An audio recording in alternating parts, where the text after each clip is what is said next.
Friends, टीके study classes के YouTube channel से मैं तेज कर्ण शर्मा सभी प्यारे विद्यार्थियों का बहुत बहुत हार्दिक स्वागत करता हूं।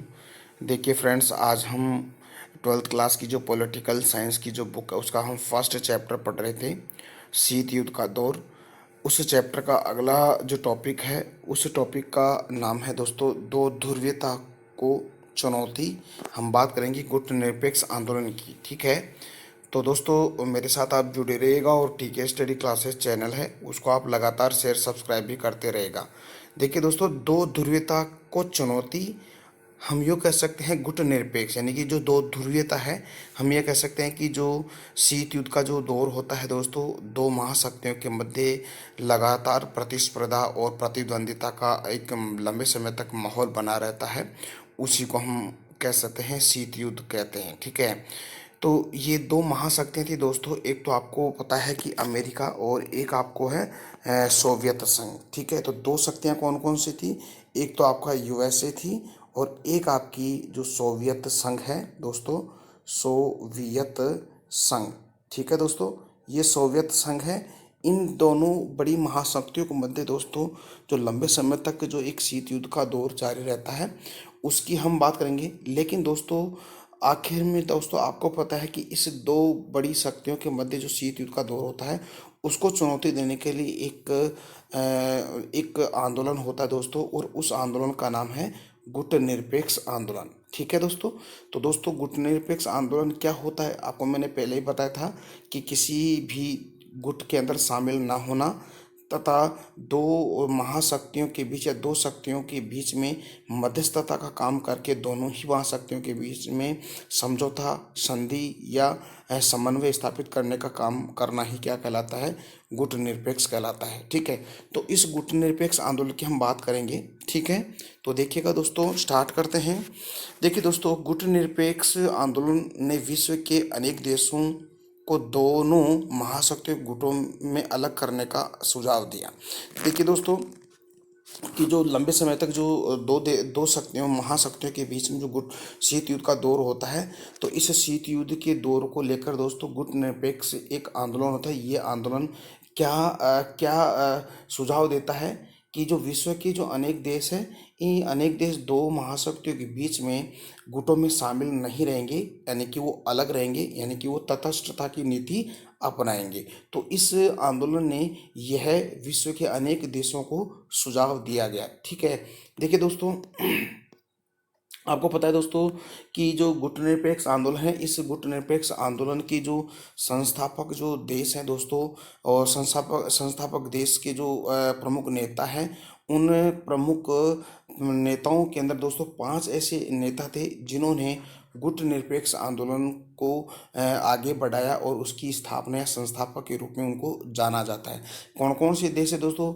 हम बात करते हैं सबसे पहले 5 देशों के नाम। देखिएगा, एक देश है युगोस्लाविया, एक हमारा भारत है, एक मिस्र है, इंडोनेशिया और घाना। ये 5 ऐसे देश हैं जिन्होंने गुटनिरपेक्ष आंदोलन को अपनाया, गुटनिरपेक्ष आंदोलन की नीति को अपनाया, और इन्हीं देशों के प्रमुख नेताओं को दोस्तों हम कह सकते हैं गुटनिरपेक्ष आंदोलन के संस्थापक कहते हैं। तो देखिएगा दोस्तों कौन कौन से ऐसे जो नेता थे जिन्होंने गुटनिरपेक्ष आंदोलन को आगे बढ़ाया और उसके संस्थापक जाने जाते हैं। देखिए दोस्तों, एक है युगोस्लाविया। देखिए युगोस्लाविया के जो एक नेता थे, जोसेफ ब्रोज टीटो। ठीक है, तो आप याद रखिएगा, टीटो याद रखिएगा। ठीक है, तो युगोस्लाविया के जो जोसेफ ब्रोज टीटो है, ये उन्होंने गुटनिरपेक्ष आंदोलन के अंदर अपनी महत्वपूर्ण भूमिका निभाई। और दोस्तों हम भारत की बात करें तो आपको पता है भारत के जो प्रथम प्रधानमंत्री पंडित जवाहरलाल नेहरू थे, वो भी इस आंदोलन के संस्थापक के रूप में उनको जाना जाता है। मिस्र को दोस्तों आज वर्तमान इजिप्ट कहते हैं। तो मिस्र का एक नेता था गमाल अब्दुल नासिर। ठीक है, तो गमाल अब्दुल नासिर है। इन्होंने दोस्तों मिस्र के अंदर गुटनिरपेक्ष आंदोलन को अपनाया। ठीक है, इसके साथ ही तो इंडोनेशिया की दोस्तों सुकर्णो और घाना के वामेन एन क्रुमा, ये ऐसे 5 व्यक्ति थे दोस्तों, 5 राजनेता थे जिनको हम क्या कहते हैं? गुटनिरपेक्ष आंदोलन के संस्थापक के रूप में इनको हम जाना जाता है। तो दोस्तों याद रखिएगा, युगोस्लाविया के तो टीटो पंडित जवाहरलाल नेहरू भारत के थे, और नासिर थे दोस्तों मिस्र के, सुकर्णो इंडोनेशिया के, और एन क्रुमा दोस्तों घाना के दोस्तों। तो दोस्तों इनको आप याद रखिए, ये 5 ऐसे नेता थे जिन्होंने गुटनिरपेक्ष आंदोलन के संस्थापक के रूप में को जाना जाता है दोस्तों। ठीक है दोस्तों, ये तो बात हो गई है। अब देखिए दोस्तों, आपको पता है कि जो गुटनिरपेक्ष आंदोलन है उसका जो पहला जो सम्मेलन होता है दोस्तों 1961 के अंदर होता है, बेलग्रेड नामक एक स्थान पे होता है। और इस सम्मेलन के अंदर दोस्तों कम से कम तीन बातों की परिणति होती है। तीन बातें कौन कौन सी, उसको हम आगे बात करेंगे। लेकिन आपको पता होना चाहिए दोस्तों कि जो गुटनिरपेक्ष आंदोलन का जो पहला जो सम्मेलन होता है 1961 में बेलग्रेड में, इसमें कम से कम 25 देश शामिल होते हैं, यानी कि इसके अंदर 25 सदस्य देश शामिल होते हैं पहले गुटनिरपेक्ष सम्मेलन के अंदर। तो दोस्तों याद रखिएगा, अगर एग्जाम के अंदर पूछा जाए कि गुटनिरपेक्ष आंदोलन का पहला जो सम्मेलन होता है वो कहाँ होता है दोस्तों, तो आपको बताना है बेलग्रेड के अंदर। कब होता है? 1961 यानी कि 1961 के अंदर होता है। और दोस्तों इसके कितने कंट्री इसके सदस्य देश थे, तो आपको बताना है 25 सदस्य देश इसके अंदर शामिल थे। तो दोस्तों इसके अंदर तीन बातें कौन कौन सी उसकी परिणति होती है, देखिएगा तीन बातें कौन कौन सी, ध्यान से सुनिएगा दोस्तों। देखिएगा, पहली बात अगर हम करें दोस्तों, तो जो पहली बात है इन पांचों देशों के बीच सहयोग। ठीक है, पहली बात में जो 5 देश हैं दोस्तों, देश ये कौन कौन से, गाना है, इंडोनेशिया है, युगोस्लाविया है, आपका मिस्र है, और हमारा जो भारत है। इन पांचों देशों के बीच सहयोग होगा। दूसरी बात अगर के शीत युद्ध का प्रसार और उसके बढ़ते हुए दायरे को देखा जाएगा इसमें। और तीसरी बात इसमें यह परिणति होती है कि अंतर्राष्ट्रीय फलक पर यानी कि वैश्विक स्तर पर बहुत से नव स्वतंत्र अफ्रीकी देशों का नाटकीय उदय होता है दोस्तों।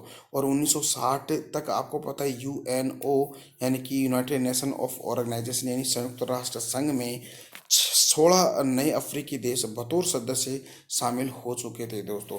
तो ये तीन बातें इसी के अंदर परिणय होती है दोस्तों। आपको 1961 के अंदर जो बेलग्रेड के अंदर जो पहला जो गुटनिरपेक्ष आंदोलन का सम्मेलन होता है उसके अंदर ये तीन बातों की परिणति होती है। ठीक है, तो कौन कौन सी बातें, इन पांचों देशों के बीच सहयोग होगा, शीत युद्ध का प्रसार, उसके बढ़ते हुए दायरे, और अंतर्राष्ट्रीय स्तर पर दोस्तों बहुत से नव राष्ट्र अफ्रीकी देशों का नाटकीय उदय होता है। 1960 तक संयुक्त राष्ट्र संघ ने 16 नए अफ्रीकी देश बतौर सदस्य के रूप में शामिल हो चुके थे। ठीक है, तो ये इसकी में तीन बातों की परिणति होती है दोस्तों। अब बात करते आगे, देखिएगा जो 2006 के अंदर क्या होता है दोस्तों, एक क्यूबा है, क्यूबा का आपको पता है हवाना, आपको पता है हवाना क्यूबा, आपको पता है कि इसके अंदर मैंने आपको क्यूबा मिसाइल संकट पढ़ाया था, तो वही क्यूबा है दोस्तों। ठीक है, तो 2006 में हवाना क्यूबा में हुए 14वें सम्मेलन में दोस्तों 126 सदस्य देश इसमें शामिल होते हैं और 15 पर्यवेक्षित देश शामिल होते हैं। तो अभी मैंने बताया था कि पहला जो 1961 के अंदर जो बेलग्रेड 1961 के अंदर जो इसका बेलग्रेड के अंदर इसका सम्मेलन होता है उसमें 25 देश शामिल होते हैं। लेकिन दोस्तों वो तो पहला था, लेकिन 14वें जो सम्मेलन होता है इससे किसका, आपका जो गुटनिरपेक्ष आंदोलन का 2006 के अंदर दोस्तों। और इसके अंदर आपको पता है दोस्तों हवाना में होता है, क्यूबा में। इसके अंदर कम से कम 116 देश से इसके सदस्य देश बनते हैं दोस्तों। ठीक है, देखिएगा आगे बात करते हैं। देखिए दोस्तों, आपको पता है कि भारत जो है यह भी गुटनिरपेक्ष आंदोलन के अंदर शामिल होता है। और उसका प्रमुख कारण क्या था दोस्तों शामिल होने का, कि पहले तो ये क्या है कि दो महाशक्तियों से तटस्थता की नीति अपनाएगा, यानी कि किसी भी गुट में शामिल नहीं होगा। लेकिन ये क्या करेगा कि जो शांति और स्थिरता बनाए रखने के लिए दोस्तों प्रतिद्वंदी गुटों के बीच के अंदर जो मध्यस्थता की सक्रियता की भूमिका निभाएगा दोस्तों। हम यूँ कह सकते हैं कि दो देशों के मध्य किसी बात को लेकर शांति नहीं होकर अशांति हो रही है और अस्थिरता बढ़ रही है, तो वो मध्यस्थता यानी कि मीडिएटर का काम करके दोनों देशों के मध्य संधि, सहयोग और जो सलाह मशवरा करवाएगा और उन दोनों देशों के अंदर शांति व्यवस्था स्थापित करेगा। तो दोस्तों इस गुटनिरपेक्ष आंदोलन की नीति में भारत का ये प्रमुख महत्वपूर्ण कार्य था दोस्तों। ठीक है, देखिएगा गुटनिरपेक्षता का अर्थ तटस्थता का धर्म निभाना ही भी नहीं है, परंतु क्या होता है कि तटस्थता का अर्थ ये होता है कि मुख्यतः युद्ध में शामिल न होने की नीति का पालन करना। तो यही इसकी तटस्थता कहलाता है। हम तटस्थता का शाब्दिक अर्थ हम देखें तो यानी कि दूर रहना, यानी कि दो शक्तियों से दूर रहना, ठीक है। तो इसका अर्थ यही निकलता है दोस्तों कि मुख्यतः युद्ध में शामिल न होने की नीति का पालन करना ही क्या कहलाता है, तटस्थता की नीति कहलाती है दोस्तों। तो दोस्तों ये तो हमने बात की है कि जो दो ध्रुवीयता की जो चुनौती है, यानी कि हम कह सकते हैं सोवियत संघ और आपका अमेरिका को ये गुटनिरपेक्ष आंदोलन क्या करता है, चुनौती देता है दोस्तों, ठीक है। तो ये तो टॉपिक हो गया। अब अगला जो टॉपिक है दोस्तों, इसके अंदर हम पढ़ेंगे नव अंतर्राष्ट्रीय आर्थिक व्यवस्था। देखिए दोस्तों, आपको पता है कि दोस्तों धीरे धीरे क्या होता है कि जो गुटनिरपेक्ष आंदोलन है, इस गुटनिरपेक्ष आंदोलन की जो प्रकृति है दोस्तों, वो चेंज हो जाती है।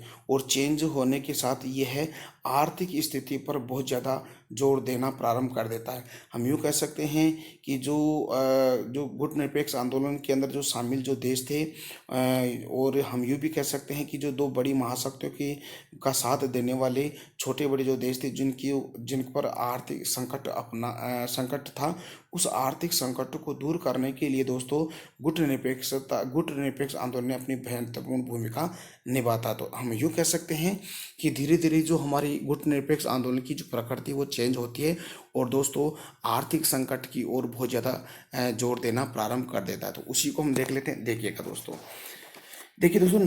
नव अंतर्राष्ट्रीय आर्थिक व्यवस्था क्या है। देखिए, गुटनिरपेक्ष आंदोलन में शामिल जो अधिकांश जो देश थे दोस्तों, उन अधिकांश देशों को दोस्तों एक अल्प विकसित देशों का दर्जा मिल गया था, ठीक है। यानी कि उनको अल्प विकसित देशों का दर्जा मिल गया था, ठीक है। इन देशों के सामने सबसे बड़ी समस्या तो क्या थी दोस्तों, आर्थिक संकट था।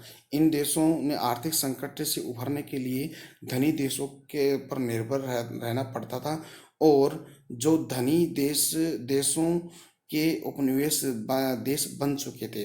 तो दोस्तों आपको पता है कि प्रथम विश्व युद्ध और द्वितीय विश्व युद्ध के अंदर दोस्तों जो छोटे बड़े जो देश थे, उन सभी ने युद्ध में पार्टिसिपेट किया, और उनकी जो आर्थिक स्थिति बहुत कमज़ोर हो गई थी। तो अब आर्थिक संकट उसके उन पर आ गया था। तो उस आर्थिक संकट से उभरने के लिए ये जो छोटे बड़े जो देश थे, वो क्या थे, जो विकसित देश थे, उन पर आत्मनिर्भर हो गए थे, यानी कि उन पर निर्भर हो गए थे। इसलिए उन देशों को धनी देशों के वो क्या बन गए, उपनिवेश बन के रह गए थे दोस्तों। तो इसीलिए दोस्तों इस गुटनिरपेक्ष आंदोलन की जो प्रकृति है वो धीरे धीरे चेंज होती है, और जो गरीब देश है और जिस पर आर्थिक संकट का माहौल बना हुआ है, उस संकट से निजात पाने के लिए गुटनिरपेक्ष आंदोलन उनकी सहायता करता है दोस्तों।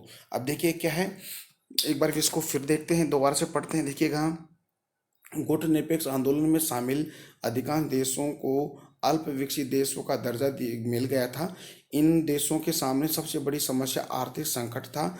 इन देशों ने आर्थिक संकट से उभरने के लिए दोस्तों धनी देशों पर निर्भर रहना पड़ा, जो धनी देशों के उपनिवेश बन गए थे। इसी कारण दोस्तों नव अंतर्राष्ट्रीय आर्थिक व्यवस्था की धारणा का जन्म होता है। तो इस आर्थिक संकट से निजात पाने के लिए दोस्तों पूरे विश्व के अंदर एक अलग ही एक आर्थिक व्यवस्था की धारणा जन्म होती है। उसका नाम होता है नव अंतर्राष्ट्रीय आर्थिक व्यवस्था की धारणा का जन्म होता है दोस्तों। देखिए दोस्तों, आपको पता है कि 1972 यानी कि 1972 में संयुक्त राष्ट्र संघ के व्यापार और विकास से संबंधित सम्मेलन एक होता है। वह सम्मेलन कौन सा है, द नाम याद रखिएगा, United Nations conference on trade and development UNCTAD, ठीक है, अंटार्ड, ठीक है।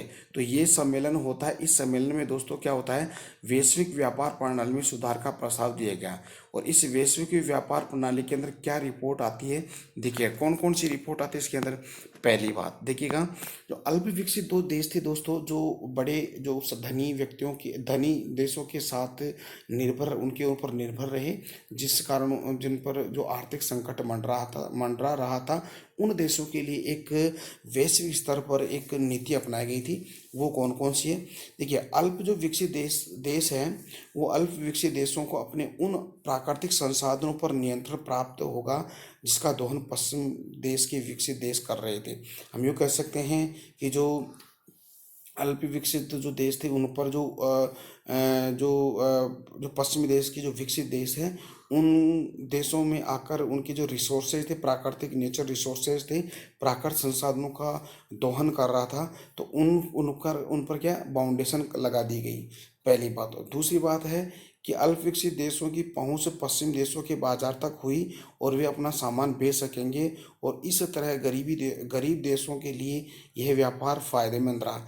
इसके अंदर क्या सुझाव दिया गया कि जो पश्चिमी देशों के जो बाजार थे, उन पश्चिमी देशों के बाज़ारों में जो दोस्तों जो अल्प विकसित देश थे वह अपने सामान को बेच सकेंगे, और इस तरह गरीब देशों के लिए भी ये व्यापार क्या रहेगा, फायदेमंद रहेगा दोस्तों।